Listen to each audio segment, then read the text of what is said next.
আর মাত্র কয়েক ঘন্টা বাকি আছে ত্রয়োদশ জাতীয় সংসদ নির্বাচন ও গণভোট অনুষ্ঠিত হওয়ার।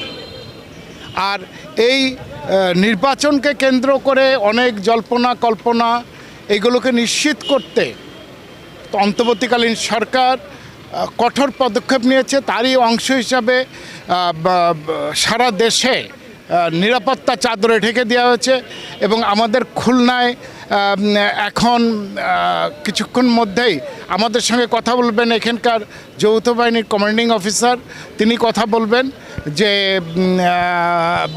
এখানে নিরাপত্তা ব্যবস্থাটাকে আসলে কিভাবে নিয়েছেন বা কী উদ্যোগ নিয়েছেন। আমরা দেখছি সকাল থেকে সেনাবাহিনী, নৌবাহিনী, পুলিশ, বিজিবি, বিমান বাহিনীর সদস্যরা শহরে টহল দিচ্ছে এবং সর্বশেষ এখন আমাদেরকে ব্রিফ করবেন সেনাবাহিনীর এখানকার যিনি সিও আছেন, তিনি ব্রিফ করবেন যে তাদের প্রস্তুতিটা কি এবং নির্বাচন সুষ্ঠু করার জন্যে তারা আসলে কি উদ্যোগ নিয়েছেন।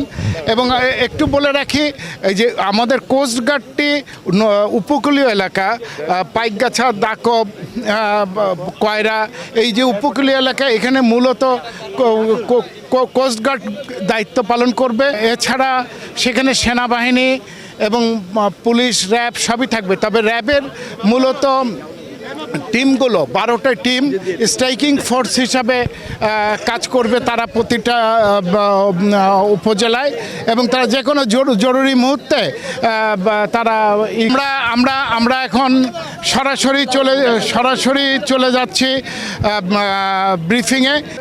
আপনারা সকলেই জানেন যে আসন্ন ত্রয়োদশ জাতীয় সংসদ নির্বাচনে বাংলাদেশ সেনাবাহিনী অন্যান্য বাহিনীর সাথে সম্মিলিতভাবে আইনশৃঙ্খলা নিয়ন্ত্রণে ভূমিকা পালন করবে।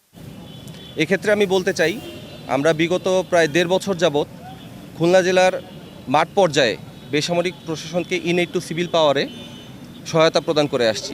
ফলশ্রুতিতে এই এলাকা সম্পর্কে আমাদের একটি ভালো ধারণা রয়েছে। ইতোমধ্যে আমরা নৌবাহিনী, বিমান বাহিনী, র্যাব, বিজিবি, কোস্টগার্ড, আনসার, বিভিন্ন গোয়েন্দা সংস্থা, পুলিশ, নির্বাচন কমিশন এবং সিভিল অ্যাডমিনিস্ট্রেশনের সাথে আমাদের সকল প্রকার কোঅর্ডিনেশন সম্পন্ন করেছি। আমরা প্রত্যেকটি নির্বাচনী এলাকায় এবং পার্শ্ববর্তী ঝুঁকিপূর্ণ এলাকায় আমাদের যৌথ বাহিনীর ক্যাম্প স্থাপন করেছি। বিগত 4 দিন যাবৎ গত 6 ফেব্রুয়ারি হতে আমরা এই সমন্বিতভাবে এই নির্বাচনী এলাকায় আমাদের যৌথ বাহিনী টহল পরিচালনা করছি।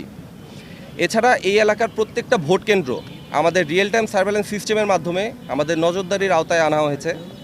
যে কোনো উদ্ভূত পরিস্থিতিতে খুলনা জেলার যে কোনো ভোট কেন্দ্রে আমরা খুব দ্রুত সময়ে রেসপন্স করার জন্য আমাদের সক্ষমতা রয়েছে। আমি বলতে চাই, নির্বাচনকালীন আইনশৃঙ্খলা পরিস্থিতি যদি কেউ ব্যাহত করতে চায় অথবা নির্বাচনকে কেউ যদি ব্যাহত করতে চায়, এ ব্যাপারে আমাদের অবস্থান হবে অত্যন্ত কঠোর।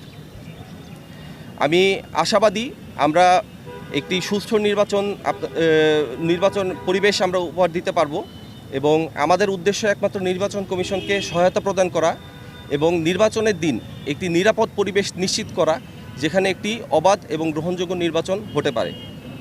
আমি আরও আশাবাদ প্রকাশ করছি যে আমাদের যে সকল বাহিনী আছে আমাদের সম্মিলিত প্রচেষ্টায় আমরা একটি নিরাপদ নির্বাচন পরিবেশ ইনশাল্লাহ তৈরি করতে পারবো, যেখানে খুলনার ভোটাররা নিরাপদে এবং নির্ভয়ে তাদের ভোট প্রদান করতে পারবে। যা শুনছিলেন ওনারা যে কথাটি বলছেন যে নির্বাচনকে নিরাপদ এবং করার জন্যে মানে যে কাজগুলি করার দরকার সেই উদ্যোগ তিনটা গত 4 দিন ধরে নিচ্ছেন এবং যারা সন্ত্রাসী বা আছে তাদের বিরুদ্ধেও তারা ইতিমধ্যে কিন্তু যে ধরনের উদ্যোগ নেওয়া প্রয়োজন সেই সমস্ত উদ্যোগ নিয়েছে এবং এই টোটাল খুলনা জেলায় এই যৌথ বাহিনীর প্রায় 18,000 ফোর্স কাজ করছে এবং এই কাজের মধ্য দিয়ে যে জিনিসটি হবে সেটাই হলো যে নিরাপত্তাটা সম্পূর্ণভাবে নিশ্চিত এবং নির্বাচন পরবর্তী সময়েও তারা এই নিরাপত্তা ব্যবস্থাটাকে করবেন। আমরা এখন যুক্ত হব নৌবাহিনীর যে কমান্ডিং অফিসার আছে তেনার সঙ্গে। খুলনার মেট্রোপলিটন সিটি এবং এর বাইরেও বিভিন্ন জেলায় আমরা কাজ করছি। বিশেষ করে খুলনার বাইরে খুলনা জেলার মধ্যে আমরা দিঘলিয়া, কয়রা এবং তেরোখাদা উপজেলায় আমাদের সদস্যরা মোতায়েন রয়েছেন এবং খুলনাতে সিটি কর্পোরেশনও আমাদের বিশেষ করে খুলনা 2 এবং খুলনা 3 আসনে প্রায় 500-র অধিক আমাদের জনবল এখন নিয়োজিত আছে।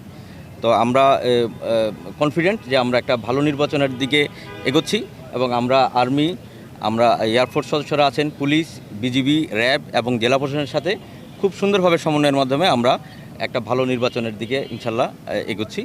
আমরা আশা করছি যে নির্বাচনে যারা ভোট দিতে আসবেন তারা খুব স্বচ্ছন্দভাবে এবং নিরাপদে ভোট দিতে আসতে পারবেন। এবং এছাড়া আমাদের ইতিমধ্যে জানান যে পোলিং সেন্টারের যারা প্রিজাইডিং অফিসার আছেন তারা অ্যাক্টিভেট হয়েছেন তাদের সিকিউরিটির জন্য এবং তাদের যে বিভিন্ন নির্বাচনী মালামাল সেগুলো এখন কেন্দ্রে কেন্দ্রে যাচ্ছে, আপনারা জানেন। সেটাকে আমরা রিয়েল টাইম মনিটর করছি এবং আমরা কেন্দ্রভিত্তিক এখন আমরা সিকিউরিটি দেওয়ার চেষ্টা করছি। আমরা অতি গুরুত্বপূর্ণ যে কেন্দ্রগুলো বা ঝুঁকিপূর্ণ যেগুলো আছে সেগুলোতে আমরা বাড়তি ফোর্স নিয়োগ করেছি এবং আমাদের যে ফার্স্ট রেসপন্ডার যে আমাদের টিমগুলো থাকবে আমাদের সিস্টেমটা আমরা এমন করেছি, আমাদের ডেভেলপমেন্ট এমন হবে যে তারা এই ঝুঁকিপূর্ণ কেন্দ্রগুলোর কাছাকাছি তারা যেন থাকতে পারে এবং খুব দ্রুত যেন আমরা রেসপন্স করতে পারি। নাশকতার কোনো সুযোগ এখানে নাই। আমরা যে পরিমাণ ফোর্স আমরা নিয়োজিত আছি এবং এবারে সমন্বয়টা আমরা এত চমৎকারভাবে করেছি যে ওভারল্যাপিং হচ্ছে না, আমাদের ফোর্সের একদম ম্যাক্সিমাম ইউটিলাইজেশন হচ্ছে। আমরা আর্মি, নেভি আমরা একসাথে বসে আমরা আমাদের জায়গা নির্ধারণ করেছি যাতে একসাথে যেন সব এক জায়গায় চলে না যায়। তো অ্যাট এ টাইম আমরা সকল ধরনের কেন্দ্রে সকল ধরনের সিকিউরিটি আমরা প্রোভাইড করতে পারবো ইনশাআল্লাহ। পুরো নামার যে জিনিসটা নৌবাহিনীর পক্ষ থেকে বলা হচ্ছিল যে আজকে ব্যালট পেপারগুলো কেন্দ্রগুলোতে পৌঁছাচ্ছে, এখন তাদের লক্ষ্যটা কেন্দ্রভিত্তিক, যাতে কেন্দ্রতে কেউ কোনো ধরনের অপরাধমূলক ঘটনা সংঘটিত করতে না পারে। এই ছিল আমার কাছে সর্বশেষ।